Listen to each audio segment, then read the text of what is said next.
routines are hard to maintain. Do you agree or do you not agree? And why do I say so? Well, some of you might know that during the month of September, I've been in Chicago almost the entire month, which was awesome. Hi, Zero. Nice to see you here. And being back has given me some problems when it came to routine. So one of the things I like to do, and I'm pretty sure Zeno does too, is going outside and go for a walk. Hi there. And when I was in Chicago, especially with Joe, that was easy. I mean, basically what we did, we would follow the routine of the Chicago PD people and the Chicago fire people. So, hi! So when they were outside and they were filming, we would check, in advance, like, where are they going to be? I'd written it down, and then we would see how to get there. Usually it would take us over an hour, sometimes up to an hour and a half to get there, but we did it. And in the beginning, we didn't feel like getting up really early, but at some point we realized that if we wanted to say one of the actors, specifically Jason, that we needed to be early. And of course, the day we saw him, he wasn't early at all. He came there in the afternoon, which is kind of funny. We did do a lot of walking over there though, which was pretty cool. It was nice. It was great weather. So it was inviting to be walking. It was nice summer weather. Sometimes it was pretty hot actually. And so there was no reason. Hi there, Chris. There was no reason at all not to be moving at all. And that's what we did. We walked a lot. I had to use my braces. And at some point I realized that, what's good, Lady Lexi? It's good that it was nice summer weather in Chicago because it allowed us to walk a lot and to enjoy, vitamin D. And also we followed a certain routine, and don't laugh about this. Do I see some blue streaks in your hair? Well, unless you've missed it, I've had blue hair for a long time. Now I actually go to the hairdressers, but they paint it blue. So when this starts to become gray, then actually you see it a lot better. Or when I'm in the sunlight, because I do have black hair and I don't want to bleach it. So yeah, and talking about blue, one of the things I recently did, I got myself a midnight blue bike, and that's cool. So going back to those routines, pretty much we followed the routine of One Chicago. And being back here in the Netherlands, and of course Joe being back in the UK, it's kind of weird to realize that they continue on with their routine and we are back in a totally different environment. So one of the things I've been struggling with was, how do I make sure that I keep on exercising and keep on walking? Because it's so important. And for the record, I just walked, I think I walked 2 miles up and down the gas station. There's not much open around this time of day or night, I should say. And being able to go there, I was like, okay, what am I going to get myself? I didn't feel like eating a lot. I mean, I've gotten the food over here. It's not warm, so I actually wanted something warm because it's cold. And she was kind of nice, the lady behind the counter. She gave me this coin, which I could use for the coffee machine. And actually, the coffee machine was already turned on. So I got myself some cappuccino. So that was nice. She knows I occasionally do some walks. She has seen me walking this summer. I told her my story, so she knows that I need to learn to walk again. I have to say, though, I was a little bit smarter in Chicago, and because I didn't know where we were going and because we were going to go away for a long period of time, I always took my braces with me. And at some point, it was just easier to put those braces on instead of taking them on my back, because it just saved a lot of room and hassle. It's the difference between carrying one backpack or two. And of course, Joe was the one who had to readjust the second backpack all the time. Because putting one on yourself is easy, but the second one, it needs to go over the first one, and that's always a little bit of a hassle. But anyway, at some point she already saw me struggling. Other times she would record a little video of me struggling, having a blast, and well, that's the way it was. So getting back to those routines, one of the things I was wondering about is, but why is it so hard to keep the same routines? And then maybe I'm stating the obvious, maybe I'm not. But here's the thing. Chicago has a 7-hour time difference. And of course, it was summer over there. And in the last week we were there, it was starting to get cold. Now, the temperature over here is more like the temperature it was there when we left. Hang on. I need to show you this. It's so cool. And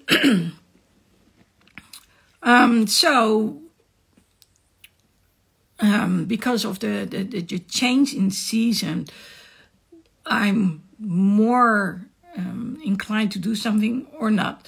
Well, in this case, because we followed the routine of them recording, didn't matter if it was hot or not. We just went out there, and when it became colder, we just had to get some extra clothes, because I wasn't prepared for the weather to change, and I wasn't even prepared to stay that long. That's the whole thing. In the end, I stayed a week longer than we had anticipated because of severe nosebleed on my end. So the idea was, we'll just get clothes over there when we need it. And that's one of the things I do miss. Over there, there are so many places to go to. I mean, if you want to spend money, you can spend money over there. And, you know, it varies from just having a bite to eat to actually getting some stuff. But I have to say, yeah, it is a lot cheaper compared to being back here. And it's daily that I'm like, oh my God, why didn't I buy this, that, or the other over there? Because it was way cheaper over there. And so a lot of things were the same, but a lot of things are also different. So going back to routine, if I was used to doing certain things over there, and the good thing about it is when I got back here, I wanted to maintain in that same routine. So one of the things I've been dealing with for quite some time is that I live on US time. But of course, I'm not in the US. And as a result, it means that I'm up at night and I'm asleep during the day. And because of vitamin D and sunlight, I should be, of course, awake during daytime. Well, it's not that bad when it's just a few hours. I mean, when I get up early afternoon, it's okay. It's fine by me. And also, I like to do stuff when everyone is asleep, because then it's nice and quiet and I can get things done. I'm not easily distracted. So that's a good thing. But the other thing is that doing the normal day-to-day things, a lot of things are closed here around 4:30, 5, at least when it comes to being able to contact certain people. And so then it's like, okay, I really need to start with all those kind of things the moment that I wake up. And of course, I'm thinking about other stuff when I wake up. So discipline needs to get back out there. So one of the things I didn't do over there, which I have started doing since I've been back, and which of course I already did before I went to Chicago, is go live. So I went live twice a week, on Monday and on Wednesday. On Monday was Michael, and on Wednesday, either on my own or with Joe. well, at some point, and I understand this a little bit better now, I've been to Chicago, I had some problems finding the right moment to go live with Michael. Of course, he had appointments by the time I would go to bed here in the Netherlands. And so when I was there, I realized, yeah, it's the middle of the day for him. And for me, it's the end of the day. It's the end of the evening. So, well, try to combine a 9-hour difference in time. Not always easy. When I was in Chicago, we were tired pretty quickly. And that's one of the reasons that we tried to go live. Well, we actually went live once. When we got back, I remember that moment very well, because then the sirens started yelling, screaming. They went off. They started sounding, and the sirens, they, well, in this hotel there was a kitchenette, and it was a non-smoking hotel. So people wanted to go smoking. Of course, that triggered the alarm, the smoke detector, and the same applied for when people were cooking. So if somehow too much smoke was there, then the fire brigade would come. And oh my God, we've seen the same ones over and over and over again. And also we've seen ones from multiple areas as well. So I feel bad for those people, because we must have seen the same faces, or at least the same cars, at least 4 times. So I was like, ooh, okay. But on the other hand, it was kind of cool, because we have been to several firehouses, not those ones, by the way, because they were closed.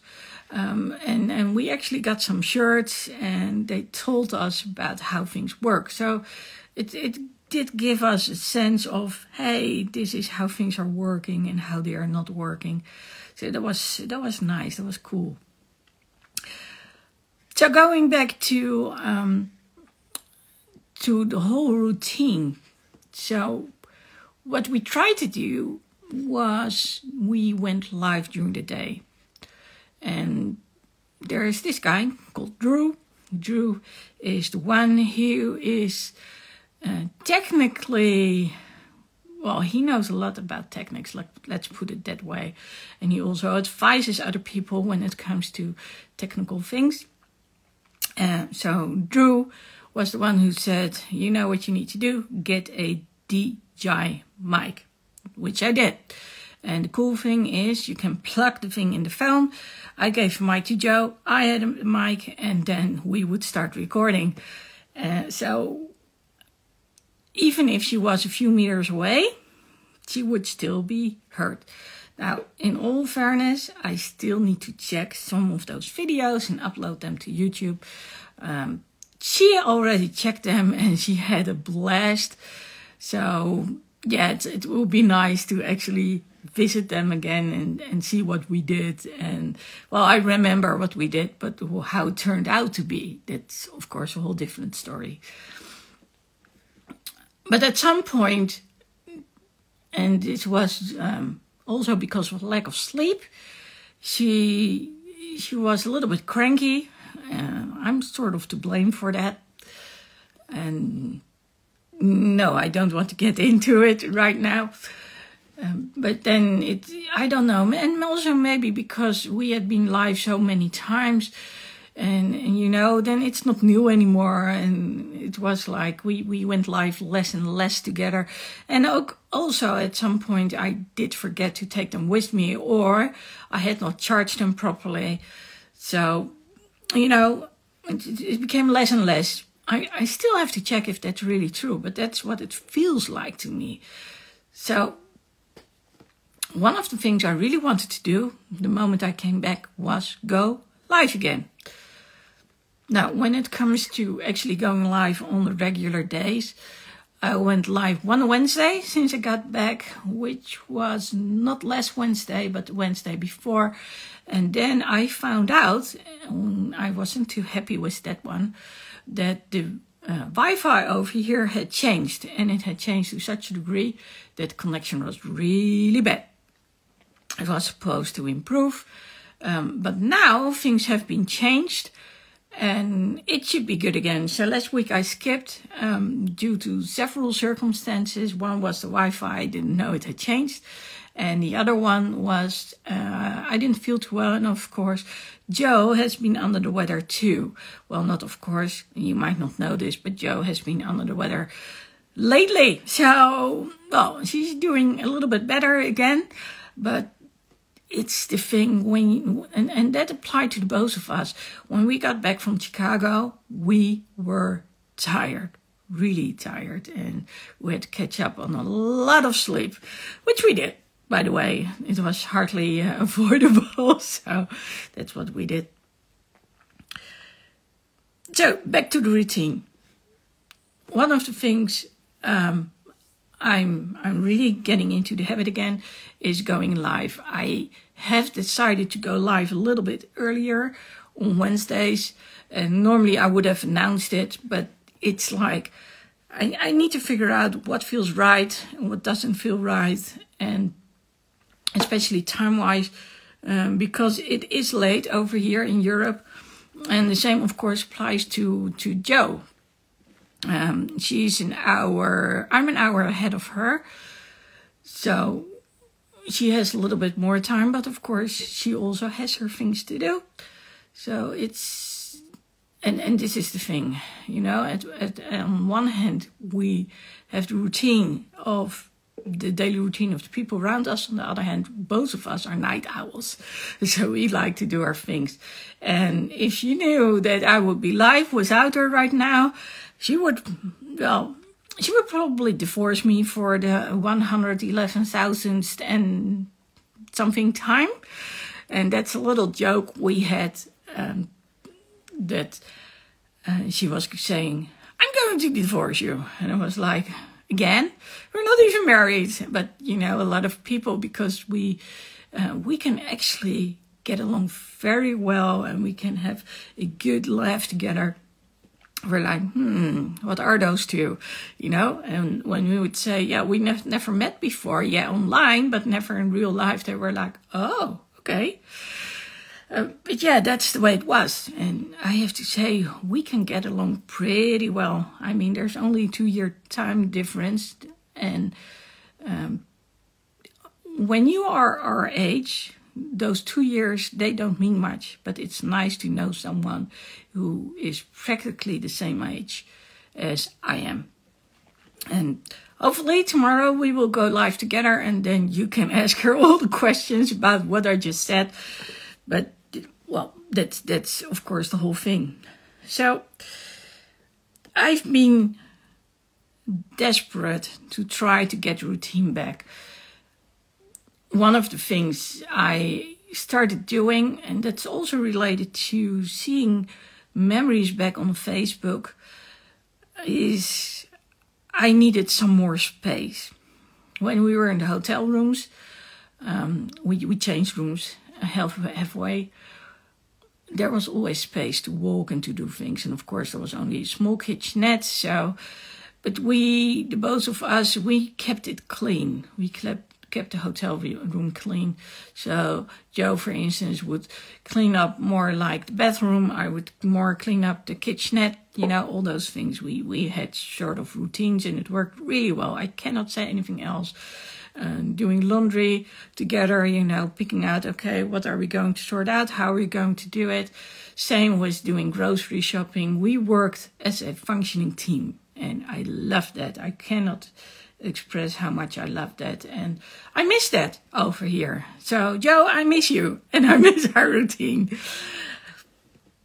Having said so, being back, I felt like I wanted to maintain certain things. I wanted to maintain the exercise and I wanted to maintain being able to just move around and do certain things. And I felt like I couldn't, not the way I wanted to. So a lot of huge reason why is because when my mom passed away, which was last year, her house got sold. My parents' house got sold because my father died 8 years before or 9 years before her. And I wasn't ready to say goodbye to certain things. So a lot of stuff actually got moved here, and I only have very, very limited space. It's like, it's a tiny studio. It's a little bit bigger than for most people, but it's not that big. So that means I need to create space again, and I'm not good at throwing things away. So one of the things we did there when we were there, we would see some of these programs about hoarders, and I would say, oh my God, look at it. But I also got to understand why they did it, especially having had people around me who had been through the war, especially World War II, whether it was in Holland or it was in Indonesia. Those people, they didn't have anything. They were hungry. They would use wooden chips from the transport circuit underneath the tram, under the rails, just to get heat. They would have, you would use wood underneath with a wrap, with a tie around it as shoes, you know, all those kind of things. Hi, Rosie. And so I do understand why people want to hold on to things, but of course there's only so much you can do. And at some point I had learned this thing. Okay, if you want something and you get something in the house, then something needs to go, which makes sense in my opinion. So ever since I got back, I have been letting go of some stuff, and it's not always easy, but it's easier. It's way easier than it has ever been before. So I'm truly very happy about that. Now, here is something sort of funny. Every Tuesday, I tend to go to a friend. She has 2 kids. And I'm sort of like this sugar auntie. Not sure if that's an expression you know over there, but I like to spoil them a little bit. And it's always easier to do it when kids are little and when you see something for sale. And, you know, it's the fun of knowing how they are going to react. And I like it a lot better than just giving cash money or transfer something to a bank account. It just doesn't do it for me. I understand it's a lot easier, but there's something fun to it when they're still little and you can do those things. Now, one of the things is I bumped into something from Playmobile. I'm not sure if you know it. You probably do. Those are those tiny little dolls. You can change the hair. You can change the clothes. They have them in all sorts, forms, sizes, and of course, there are houses, buildings, cars, entire adventures around those little dolls. And they've made them so they can be on stage. And I'm a sucker when it comes to music. For those who don't know, I play the piano, I play a tiny little bit of guitar, and I play the drums. And you know, seeing those, I was like, oh, I want them here and I want to put them up. And I was like, yeah, but before I'm going to spend hundreds of dollars for myself, I mean, spending some money for the kid, that's one thing. But spending that money for myself, that's a whole other different ballgame. And of course, I have sort of different demands. I mean, there's music and then there's rock and there are rock stars. Those things. And so I was talking to myself today and I was like, yeah, but why do I want them? And of course it's nice to look at something like, oh, this is what I want to do. And then I remind myself, but that's what you're already doing. You just haven't been practicing lately. And when my mom was still alive and when the house was still there, I would play a lot on her baby grand. But now the baby grand is over at my brother's. So I don't get to play on it anymore. That doesn't mean that I don't want to play. It's just a little bit harder. And of course, due to the lack of space, it's not like I just grab my keyboard or grab the guitar and just start playing. That's the whole thing. There's of course more to do with it, but that's the main reason why I don't. Of course, you can say, well, that's an excuse, especially when it comes to playing the guitar, because you can do that everywhere. And then I would say, yeah, probably I would have to agree with you. But for me, space is essential. And yes, I can do it. So then we get back to the routines. So one of the things I've been doing is I have started to write blog posts. That's something I want to do for a long while. I like to write. I like to tell stories. Hence why I'm live right now, talking to you out there.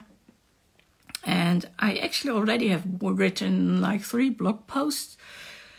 And then we run into that thing called, but where do I post it? Well, normally, of course, you post it on the website, but nowadays we, of course, have social media, which means there's a platform like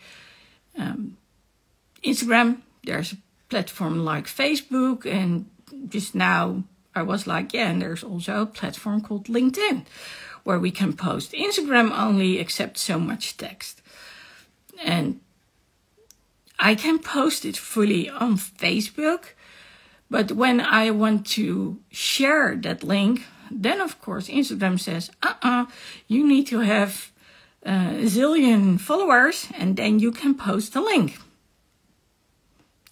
So that means I need to go back, go to my own website, post it over there. And yeah, there is something which doesn't really feel good when it comes to the website. And that's why I don't like posting on my website. So I do it every now and then if it just involves one page. Just like to make it possible for people to join a challenge or to get a free gift. So like, for instance, crowdcc.com/start-to-speak-up-now.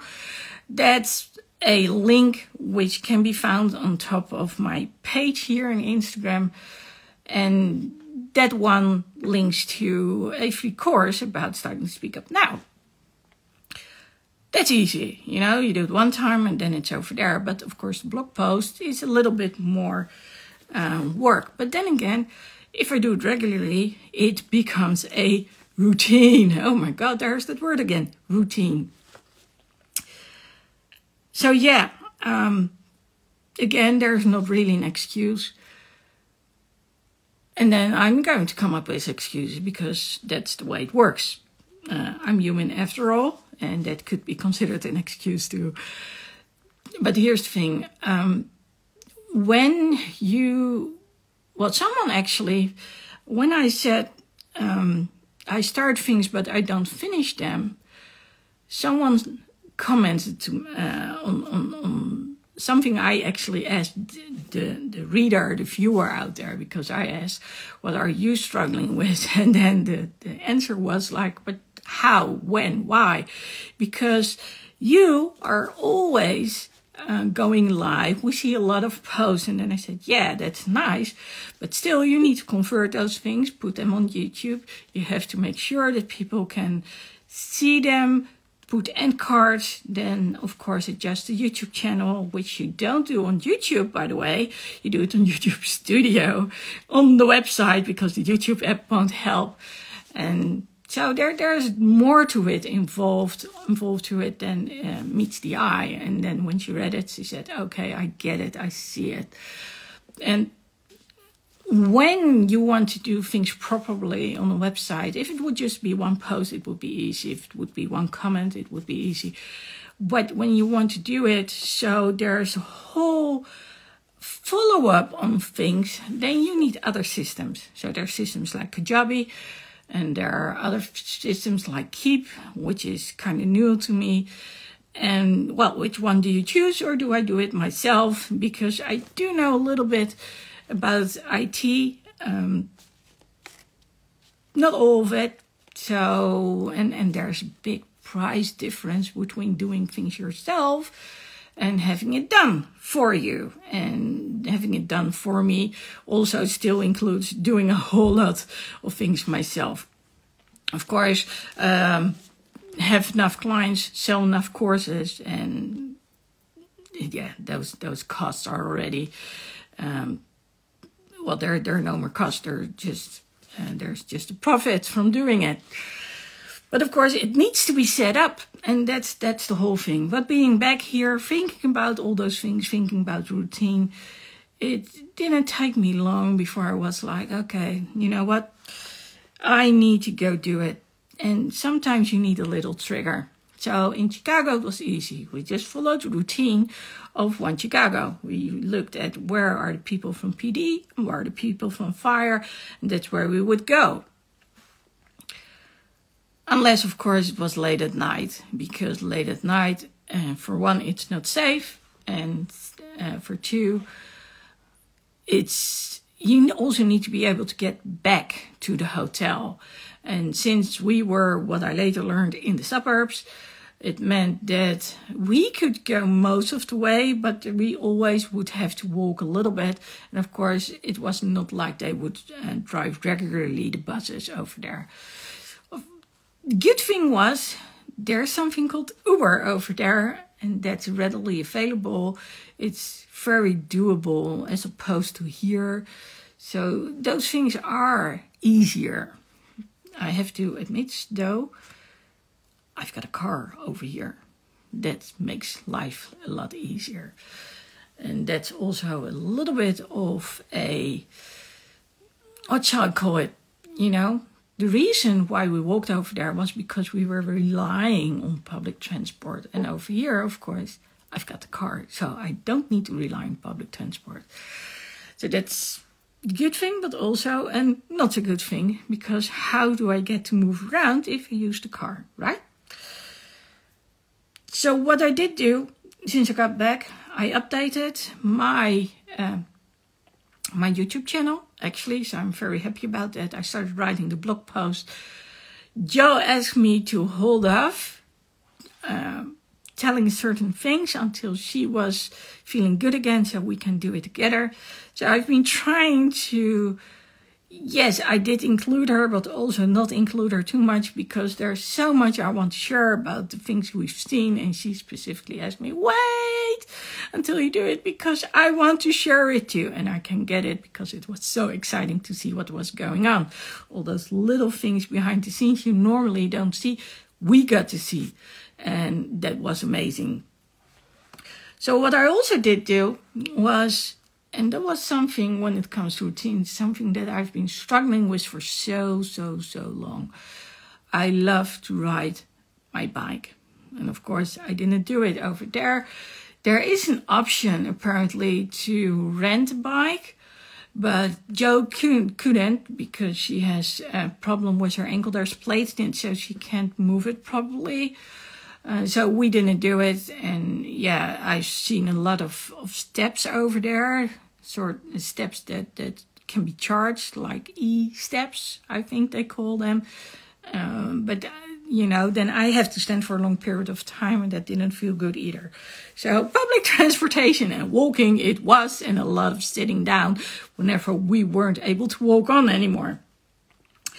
But over here, I wanted a new bike. So long time ago, I didn't need to ride a bike anymore. That's when I started working. And then I got the luxury of getting a lease car, the next lease car. And at some point I was like, yeah, but you know what? I actually want to move again, ride a bike. So I got this bike, and then, but it only had 3 gears. And I was like, yeah, but I want more. So I got one, I don't know, 24 gears. And then later 27, maybe 30, I don't know. And the one of which was like 24, it got stolen. It was a very nice one. And the next one, it was all havoc. It just didn't work. We didn't match. I used it a lot, but it was just not working for me. So at some point, of course, I ran into not being able to walk and not being able to cycle anymore, because up till about a year ago, I used crutches for 7 years. Ever since and that's a bit, it sounds a little bit weird. It was because my ankle didn't function. I had 2 surgeries, but I wasn't able to replace the crutches with braces and get the stability I was searching for until my knee caved in, which happened while doing some stability and also stamina training. So we were boxing, and well, one thing led to another. We started to add a little something, and the moment we did, I was like, no, I can't do that. I can't. And within a minute, it was over and done with. So my ACL got torn, and meniscus got torn too. Later, we found out that both my knees, I have arthritis in there. So I got a brace, and when I was walking with the brace, I immediately could sense like, hey, I'm getting stability. And I also told the doctor, like, I'm so done with the crutches. They hurt my wrists, my shoulders, and I need to be walking normally again. So he said, okay, let's do it. And then half a year later, I got the other one. And that's what I used in Chicago. And that was one of the reasons I could walk a lot longer than I normally do. So up to 2-3 miles. So today I didn't use them. And I felt it. So now it's good because I'm not walking anymore. But when I was walking, it hurt. Now, please be aware I'm used to joints which are aching, because that's part of my life. The trick is that they don't ache 24/7, because when it's 24/7, then the brain gets used to it, and even when there's no reason to feel pain, it will still tell you are feeling pain. So that's one of the things we wanted to avoid, and hence why the one who did the second surgery on my ankle said we are going to do that surgery, because she knew it was going to help. So even though it was a little bit of a problem what happened to my knee, it actually was a good thing, because now I'm able to walk again. And I cannot tell you the amount of freedom I experience every day. But I want to keep on doing it. I want to maintain that feeling. And normally when it's dark over here, I'm like, should I go outside? Shouldn't I go outside? It's a little bit of a tricky thing. But I was like, well, I know where I'm going. It's the middle of nowhere. And then you reach the gas station. Next to it is the McDonald's, and that's it. Over there are a lot of people. For some reason, a lot of people sit in their cars. And it made sense when we're talking about COVID, because people were not allowed to visit one another. And then basically they would go out, because you could go somewhere and pick up your food, and that's how they would get her, by being in their cars, and then they would roll up their windows open and talk to and they would keep their distance. But nowadays, of course, there's no need for that anymore. But still, I see a lot of people in their cars with the music on. And then I walk back again, and then it's nice and quiet. I'll include some photos later on Instagram. And that's when it comes to the moving, that's a little bit of the routine I'm searching for, like what am I going to do? So I've got a lot more possibilities over here. The walking, of course. I'm also working out whenever I'm at the physical therapist, which is twice a week, and at least one time a week we do stability exercises outside. And I might, since I got myself a new bike, actually cycle to the physical therapist this Friday. We'll see. It's not nearby. Usually I have to take the highway in order to get there, and then it still takes me 20-25 minutes. So just going there by bike takes me somewhere 45-50 minutes, and then I'll be drained in sweat, and I don't like that, honestly. I'll just be honest about that. And then by the time I get back, it's, I'm dripping all over. And that's one of the things that's actually holding me back. So going back to the bikes, I told you about the bikes. The first one I still had. When I purchased the other two, one which was stolen, then the follow-up one, the the one who sold me the bike told me, you know, hold on to the other one because I can sell it. And that's the funny thing. When I returned back, just before I went to Chicago, I was like, what am I going to do? Am I going to get myself an electric one or not? But I'm not up for an electric bike. I mean, sure, a lot of people have e-bikes.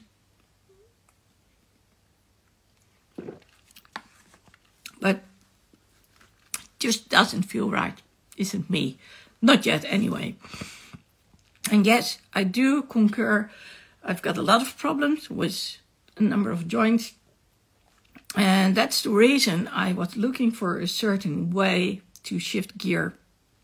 And one of the things I cannot do is have to go through a long distance with my thumb while applying pressure. That joint that says no go. That's not optional. And then someone told me, well, you know, you've got these belts nowadays. And, you know, a lot easier. But the amount of gears is limited. So 8. I was like, 8 doesn't cut it. And then I saw something over somewhere else and said 11. 11? Oh, cool, 11. And then someone said, yeah, but, hey, there we went again. You still have to use your index finger and your thumb. So I thought he was talking about that same, you know, when I was using the one for my left hand, you know, going all the way. And I was like, oh, no, I need to. But we have signature bike. Well, just to give you an idea when it comes to prices. So when you want to have a bike with, say, 10, 11 gears, we're close to 1,500, 2,000, 2,200 euros, dollars. E-bike depends on what kind of e-bike you want, but can vary from under 2,000 to over 4,000, and then signature bikes are 5,000 and over.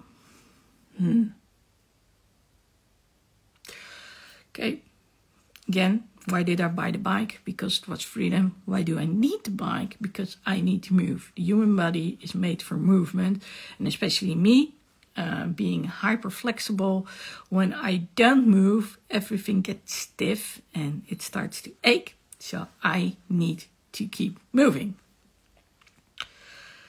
And here's the thing. I couldn't let go. So when I went back home, one of the first things I did was check, isn't there, because I'm very fond of Koga, a Dutch brand, by the way, but that's not why I'm so fond of it. Maybe I should be, but that's a whole different story. I checked if there was something like Koga so I could get in touch with them because I wanted to try it. And then there appeared to be a Koga Experience Center. Cool.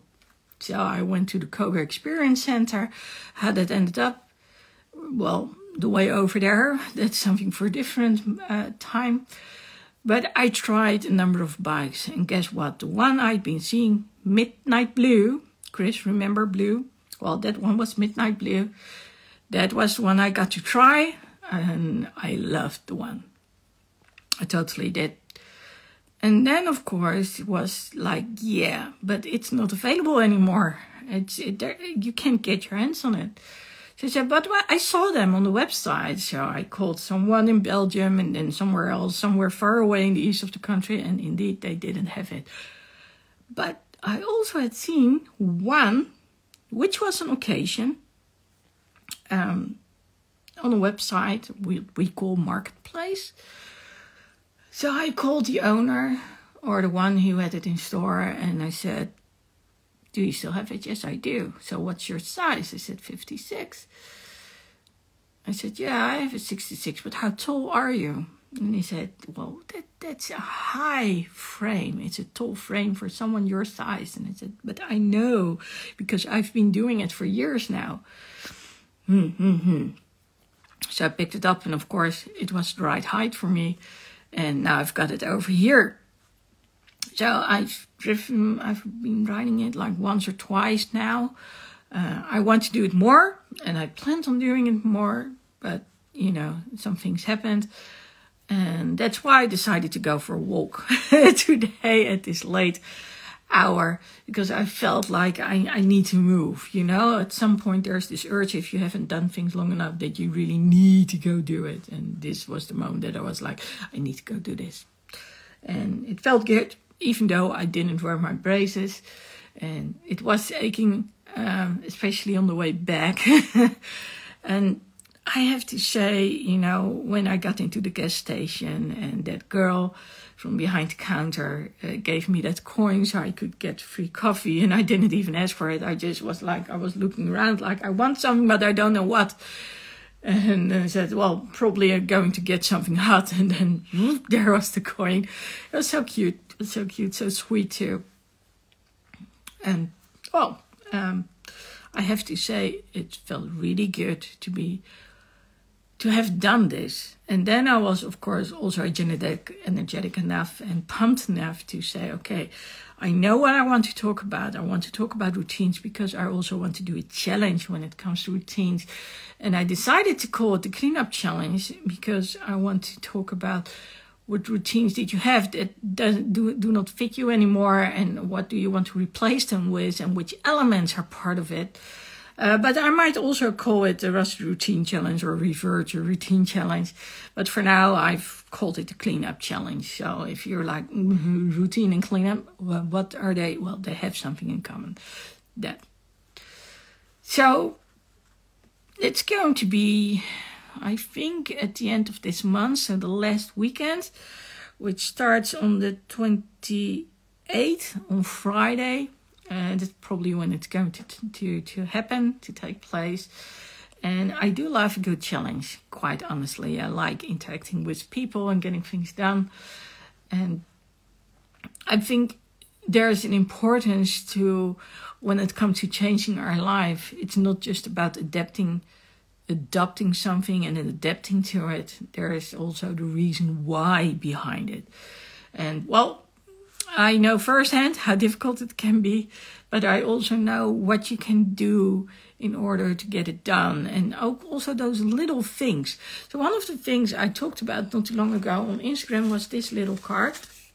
Well, as you can see, it says get well, and I was like, yeah, get well, that's nice, but that's not the message I want to give myself. So I wrote a little something underneath, and I used 2 arrows. Get it done well, Lady Lexi. Because I love that plane. It's literally, do you see? It's like a 3D card. I mean, it's so cool. I bought it in Chicago, and now it has purpose. So that's nice. And this is one of those reminders what you need when it comes to routines, because you need some sort of backup support, whatever it is, to get you going. So, getting back to all of this, I'm still in the midst of adjusting my routine, but I'm getting the hang of it again, you know. And that's why I've been going live right now, and why I'll be posting it later on YouTube. And some things, it's just a matter of doing it often enough. But yes, it's important to look at the elements which can make it hard for you. And in my case, it has to do with the time zone, the traveling habits because of it. Like I said, in Chicago, we would follow the schedule of the actors within one Chicago. And of course, over here, we don't. And but also the change of season and the change of opportunities and possibilities. So what's around here and what was around there, those things are totally different. But when you got that feeling inside, that aching feeling that longs for something, then you know that it's time for change. And that's the feeling that I'm going to appeal to right now. When you got that feeling, what is it telling you? What does it want to tell you? And knowing that, I'm going to say sign up for the challenge. And of course, I realize I need to get that link out there. So that's what I'm going to do. And as soon as it's there, I'll make sure it's in the description. I think that's all I've got to say for right now. Hopefully Joe and I will be back tomorrow, and then we'll be on YouTube Live. If we do, I will announce it here on Instagram, so you will know. So I'm going to leave you with this one last thing, and that's something to think about.